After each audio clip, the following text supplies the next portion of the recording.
Yun. Magandang umaga at magandang tanghali at magandang gabi sa ating mga subscribers, no? At straight to the point topic na ulit tayo ngayon, ano?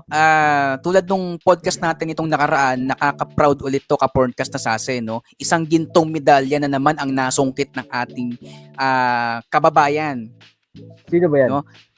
Sino ba yan? Ano to eh? Akala ko nga pole dancing eh. Yung pala, Paul Volter, no? Oh, Si EJ Obuena. kilala ko na yan. Oh, magaling yan. Dati Diba? kalaro ko na yan eh. Ay, dati ba ang kalaro mo yun? Luksong baka yung tol, hindi na Paul Volter. Okay. Ito mataas to. Isipin mo, Kidding Paul. aside. Kidding Oo. aside, magaling nga to. Napanood ko yung laro nila ni EJ. Nag-break ata uli ng record to eh. Diba? Tumpak. Tsaka napakadami ng medalya ang naibigay sa atin nito ni EJ Buena. Dati pa lang sa mga nakarang Asian Games, SEA Games, o kumbaga kung ano pa, European Games, mga ganun. Puro gold or silver. Oo. Parang wala kang silver eh. Parang Hindi puro ka, gintong naiuwi nito ni EJ Obiena, no? Asia's top pole vaulter, no? Yun At alam yung mo ba, tumatalon-talon, di ba? Tumatalon-talon siya oo, yun eh. tumatalon-talon. Hindi Hirap luksong nun. baka to, da. Hindi. Mahirap talaga, mahirap ang training nun. Mm. Siyempre. Biruin ba naman Saka, talunin mo ibang parang, bansa? Parang nagkamali ako, dapat pala, yun nga, dapat pa, nag-sports na lang tayo dati, no? Kasi laki ng bonus niya ngayon. Magkano bang natanggap nito ni EJ Obuena? Actually, nasa total of 13 million. Bonus pa lang yun, eh. Ano? 13 million, tumataginting na 13 million pesos bonus pa lang. Bonus from paano na yung ano? From different yung mga private sectors. Yung bagay yung Shanghai Tech College, 3M, Filipino Chinese Chambers of Commerce, 5M, Uwishi founder Carlos Tan, 1M, Anson Tan, 1M, Philippine Sports Commission, 2M, Philippine Olympic Committee, 1M for each gold medal winner in Asian Games. Dati lang bigyan naman. So total of ang nakuha niya 13 million. Bukod pa sa makukuha niya na sabihin natin ibang bonus pa pagdating niya dito, di ba? Alam na, kaya premium mismo. Meron pa yan, syempre. Kahit sabihin mong 40% tax ito, sold pa na dito.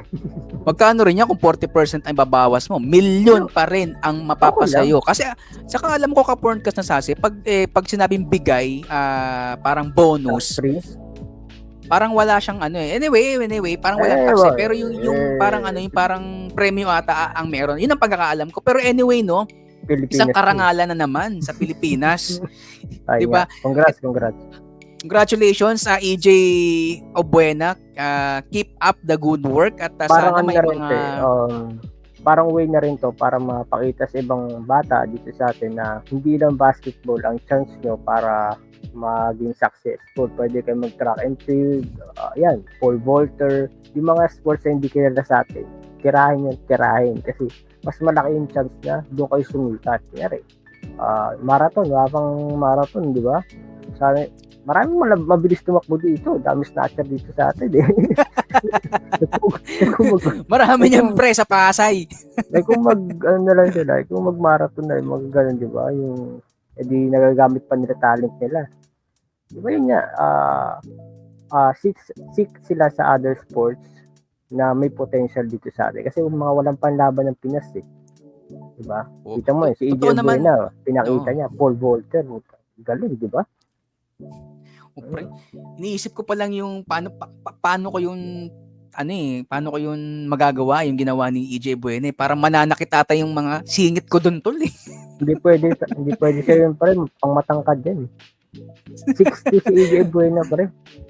Ano kayang bagay na sports sa akin, pre? Hindi ka pwede, 5'9 ka lang. 5'9 mo? Sana, 5'9.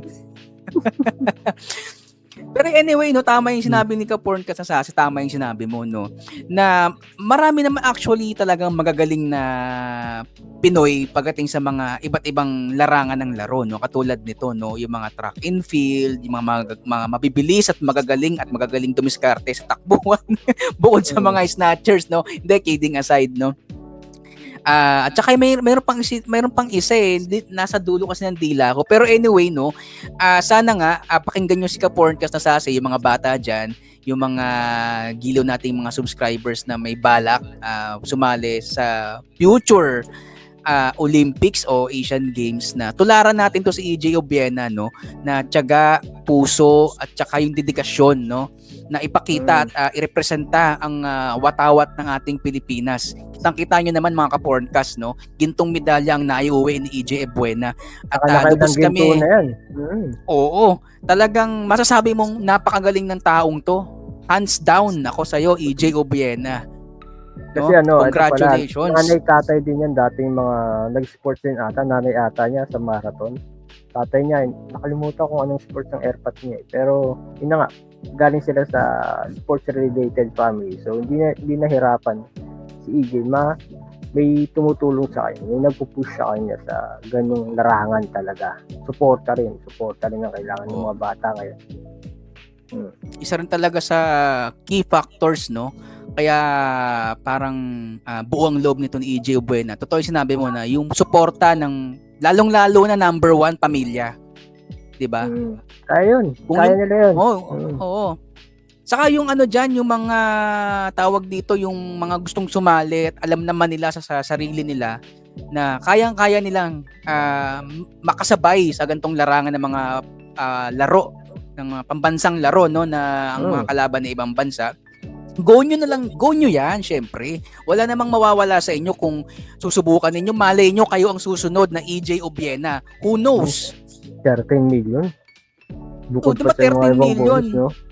Oo. Hindi kayo makakuha tayo ng rito. Konting shout out natin. Tapos joke lang, EJ Obiena.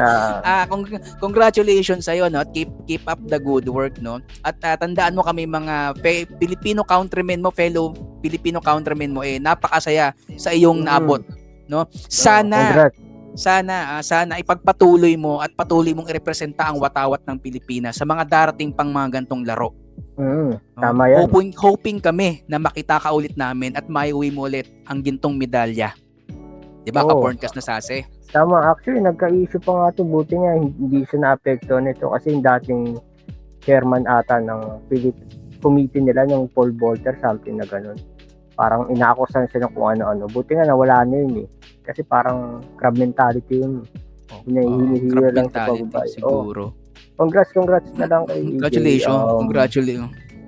Pagpatuloy mo lang yung magandang sinimulan mo. Kaya mo sa Olympics, abangan kita. So yun, no?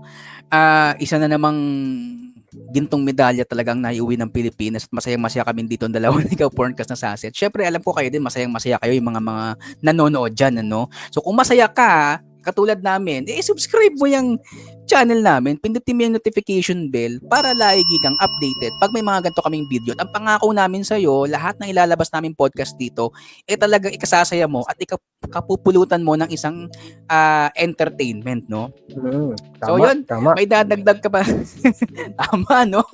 So ipindutin mo na yung notification bell, no? May dadagdag ka pa ba, Ka-Porncast na Sase?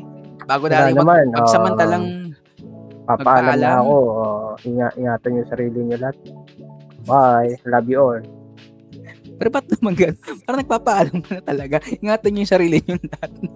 Ingatan mo din daw ang sarili mo. Kasi uso sakit ngayon. Ayun, yun naman pala. Uso pala ang sakit ngayon. O yun, ingatan ninyo ang sarili ninyo, no? At uso nga daw ang sakit ngayon. Lalo ngayong umuulan, umiinit. So anyway, bago pa kung saan napunta tong usapan natin, pansamantagal kami magpapaalam ni Ka-Porncast na Sase. Hanggang sa muli, sa susunod na video, abangan mo yan. Ako, si Ka-Porncast na Omar. Sase. Bye. Yun, napaka-puki. Bye-bye. So without further ado, let's get straight to the point, mga Ka-Porncast. Tirahin na natin to. Tingin ko pa dyan sa akin. Meron ka na yung router eh. So, yung router,